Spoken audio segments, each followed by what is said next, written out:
Salam alaikum wa rahmatullahi ta'ala wa barakatuh. Alors, dans ce cours, nous allons continuer, nous allons entamer un autre chapitre sur les algues et nous avons vu la morphologie des algues. Aujourd'hui, on verra la reproduction chez les algues. Alors, les algues, ils se reproduisent selon deux modes différents, soit par une reproduction asexuée, soit par une reproduction sexuée. Alors, la reproduction asexuée ne fait pas intervenir les gamètes par rapport aux reproductions sexuées, et c'est elle qui est la plus fréquente. Alors, quand les conditions sont favorables à l'algue, quand je dis conditions, ça veut dire température, nutrition, la nutrition, le pH, le milieu environnant. Donc, quand l'algue trouve les conditions favorables à sa reproduction, donc la reproduction, il y a takathur, la croissance, il y a nemo, mais la reproduction, il y a takathur. Donc l'algue, il va se reproduire quand les conditions sont favorables par une reproduction asexuée qui ne fait intervenir ni organes sexuels ni cellules sexuelles. Donc, il ne fait pas intervenir les gamètes. Alors, dans ce cas-là, une cellule, il va subir une mitose, il va donner une autre cellule qui lui est semblable, qui lui ressemble. Une cellule mère donne une cellule fille par mitose. Et donc, l'individu obtenu, dans ce cas-là, ils sont identiques de façon génétique, ils ont le même génome. Donc, les individus fils, ils sont génétiquement identiques à l'individu qui leur a donné naissance. Donc, c'est ça la reproduction asexuée. Et elle est la plus fréquente quand les conditions sont favorables. Et donc, par opposition à la reproduction asexuée, il y a la reproduction sexuée. Comme le nom indique, vous avez l'intervention des gamètes. Elle est moins fréquente. Alors, quand l'algue se trouve dans des conditions difficiles, donc il ne trouve ni nutrition, ni conditions de l'environnement adéquat, il va former les gamètes. Donc, il va former les gamètes. Et les gamètes, vous avez deux types. Il y a les gamètes mâles et les gamètes femelles. La fécondation entre les gamètes, il donne un zygote ou bien un œuf. Et l'œuf, lorsqu'il germe, et donc l'œuf, il peut résister aux conditions défavorables. Lorsque les conditions redeviennent favorables, cet œuf, il germe, il donne un individu, un nouvel individu. Alors cet individu, il possède des gènes qui appartiennent, des gènes issus des gamètes qui appartiennent c'est-à-dire au tâle mâle, et également des gènes qui appartiennent au tâle femelle. Donc, les gamètes femelles, ils ont des gènes, et les gamètes mâles, ils ont des gènes. Et lorsque vous avez la fécondation, c'est une union entre ces deux gènes. Et donc, l'individu qui va naître, il est différent. Il peut obtenir des gènes qui sont différents des parents, donc des deux tâles parentales. Donc, il y a cet individu-là qui naît de la fécondation, de l'union entre ces deux gamètes mâles et femelles. Il est génétiquement différent de l'individu qui leur a donné naissance, différent du point de vue génome. Donc, ainsi, vous avez la reproduction, dans la reproduction asexuée, le génotype, il est conservé. Dans la reproduction sexuée, vous avez le génotype, il n'est pas conservé. Vous pouvez obtenir un mélange des gènes qui appartiennent au tâle mâle et au tâle femelle, ou bien hybridation.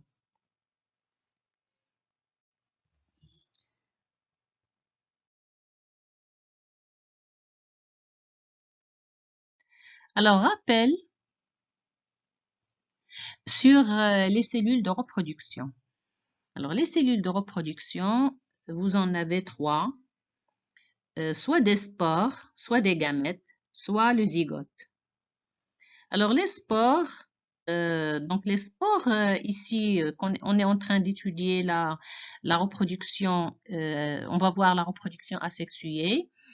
Et parmi les modes de reproduction asexuée, il y a la sporulation, la formation des spores. Et donc, les spores qu'on va voir dans la reproduction asexuée, ce sont les spores asexués. Ce sont les spores qui naissent des simples mitoses et qui donnent des spores asexués. Donc, ils permettent la reproduction asexuée de l'espèce, car il ne faut pas les confondre avec des spores sexués. Nous allons voir dans les cycles de développement via les espèces, nous allons voir des spores sexués. Les spores sexués, ils peuvent naître des méioses et ils sont impliqués dans les cycles sexués de l'espèce. Donc, on va les trouver seulement dans les cycles sexués. Donc, les spores, les cellules reproductives, il y a les spores. Les spores, ce sont des cellules de reproduction qui ne fécondent jamais. Donc, une spore, il peut donner un individu sans fécondation. Il ne faut pas les mélanger avec les gamètes. Donc, par contre, les gamètes, vous avez deux types, les gamètes mâles et les gamètes femelles. Alors, pour obtenir un individu, il faut que les gamètes mâles et les gamètes femelles fécondent. Donc, les gamètes fécondes, les spores ne fécondent jamais. Les gamètes fécondes, le produit de la fécondation des gamètes, il va donner un zygote. Donc, le zygote, donc, il est issu de l'union des gamètes mâles et femelles. Le zygote, il germe, il donne un individu. Le gamète ne peut donner jamais un individu. Un gamète mâle ne donne jamais un individu. Un gamète femelle ne donne jamais un individu. Et c'est l'union entre les gamètes mâles et femelles qui donne une cellule reproductrice qui est le zygote. Et c'est le zygote qui germe et qui donne l'individu. Donc, les gamètes, il ne faut pas les confondre avec les spores. Les gamètes, ils fécondent, les spores ne fécondent pas. Les spores donnent un individu, les gamètes ne donnent pas un individu. C'est le zygote qui est issu de l'union qui donne un individu. Donc, on va commencer avec la reproduction asexuée. Alors, la reproduction donc asexuée, on a donc ici écrit résumé trois types de reproduction asexuée. La division mitotique. Donc, la division mitotique des espèces qui sont unicellulaires, ou ce qu'on appelle la bipartition végétative. Il y a la fragmentation du thalle. Chaque fragment régénère un thalle entier, exemple le cladome secondaire. Il y a la reproduction asexuée par des spores directs. Ces spores sont formés à l'intérieur du sporocyste par mitose. Ils donnent des individus, comme on a dit, identiques aux parents, avec le même nombre de chromosomes. Donc, on va voir, premier exemple, division mitotique chez les espèces unicellulaires. Alors, chez les algues qui sont unicellulaires, c'est-à-dire que vous avez une cellule, la cellule, il va à certains moments, donc au moment de la reproduction, il va augmenter donc de volume, le noyau va se diviser, le thalle se divise, donc on a une mitose, et vous avez, le thalle se sépare en deux fragments, et donc par exemple ici, le cas de Cosmarion, qui est une algue unicellulaire. Donc à ma gauche ici, vous avez l'algue qui a subi une division mitotique et qu'on appelle chez les algues unicellulaires bipartition cellulaire. Vous avez donc le thalle, il se sépare en deux. Vous avez ici à ma droite, vous avez l'algue, donc il est unicellulaire. Vous avez le noyau ici, le pyrénoïde. Alors l'algue, le Cosmarium, il paraît, le thalle diallo, il paraît qu'il est divisé en deux. Vous avez donc ici un sillon qui paraît diviser l'algue en deux. Mais là, c'est l'algue, il existe dans la nature comme ça. Alors, au moment de la reproduction asexuée, au moment de la mitose ou bien de la bipartition cellulaire, qu'est-ce que vous voyez ici? La division du noyau et du thalle. Donc, on a deux thalles qui se séparent. Alors, le noyau, donc vous avez le noyau, il va subir la division. Vous avez donc ici un noyau dans un thalle et un autre noyau dans un autre thalle. Vous avez un grand fragment du thalle et un petit fragment. Et là également, vous avez un grand fragment et un petit fragment. Après, donc, puisque le noyau existe dans chaque tal, le noyau, il va permettre la reconstitution du tal, de petits fragments du tal. Donc, il va augmenter, on va obtenir un jeune tal de Cosmarium. Donc, le résumé, à partir d'un seul tal, donc vous avez ici un seul tal, vous obtenez deux tals. Vous obtenez deux tals par bipartition végétative. Donc, l'algue, il est divisé en deux. Et vous avez une algue jeune. Après, il va croître et vous allez obtenir l'algue adulte.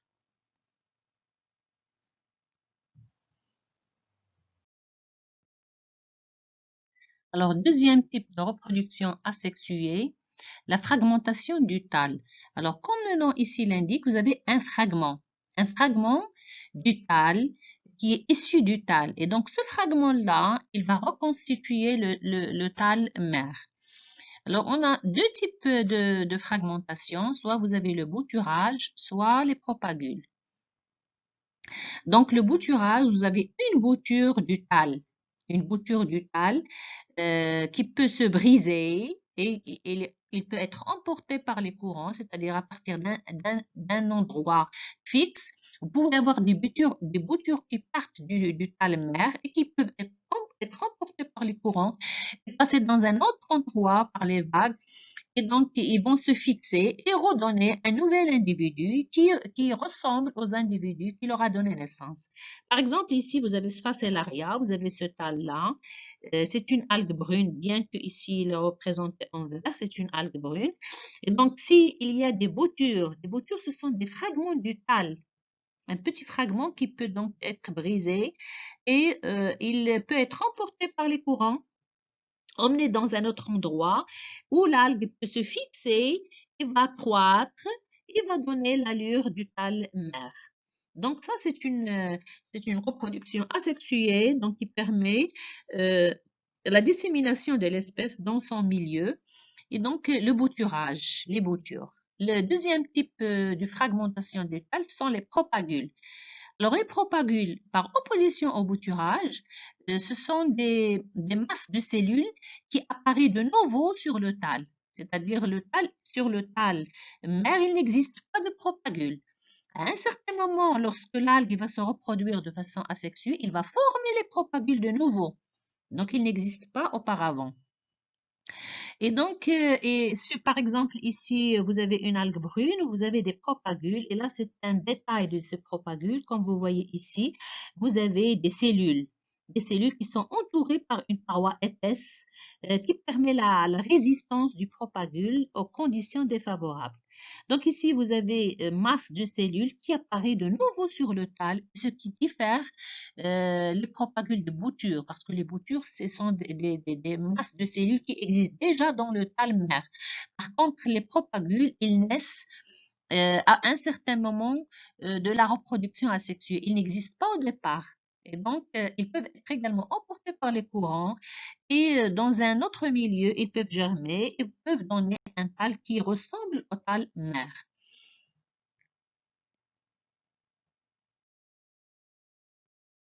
Alors, troisième type de reproduction asexuée, c'est la sporulation. Et donc, comme le nom l'indique, c'est la formation de spores. Et donc, je souligne ici le terme reproduction asexuée parce que vous allez voir qu'il existe des spores qui sont sexués, qui sont impliqués dans le cycle de développement de l'espèce.